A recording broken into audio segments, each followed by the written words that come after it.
Hello and welcome to Verbal to Visual. My name is Doug Neill, and today I'd like to share with you a few updates that I've made to the course and Introduction to Visual Note-Taking. Those two editions are Captions in English and full PDF transcripts with images. So first, let me just show you what those look like within the course, and then I'll let you know why I added them. So, as you'll be able to see within each video of this course, there's now a closed captioning button there and the option to turn on English captions. And what I think is pretty cool about the video hosting service that I use, Wistia, is that you can have those subtitles be at the bottom of the video like you're probably used to seeing, or you can make them go full screen like this in case you want to browse what I say and even select certain portions later on in the video. And when you do that, when you click on that text, it'll jump you to that part of the video. You can also, of course, turn them off if you don't want to see those. And when it's in full screen mode like that, you can actually search for specific words and jump to wherever that word shows up in the video. As I was putting together those captions, I also realized it would make a whole lot of sense to put together a PDF transcript and include images from the lesson itself. So that's what I've done here. I've included an image of the full final sketchnoted lesson first, and then the complete text of my spoken narration throughout that lesson, with the appropriate sketchnoted images included along the way. There are two main reasons that I decided to make those additions to that course. In the case of English captions, I had non-native speakers in mind. So maybe if English is your second or third language and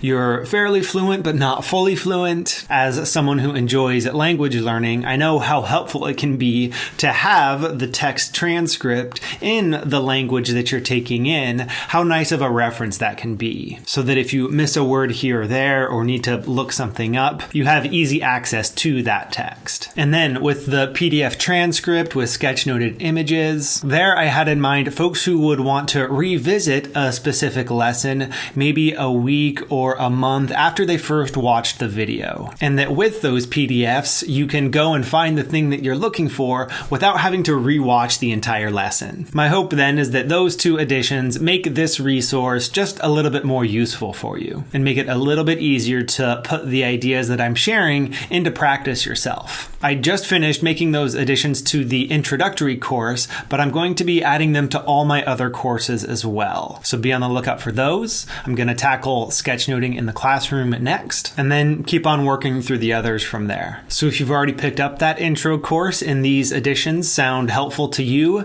then do dig in, check them out, and let me know what you think. And if you don't yet have that intro course but want to learn more, I've included a link to it down below this video. Thanks so much for watching. I'll be back again next time with more sketchnoting projects and tips to share. Until then.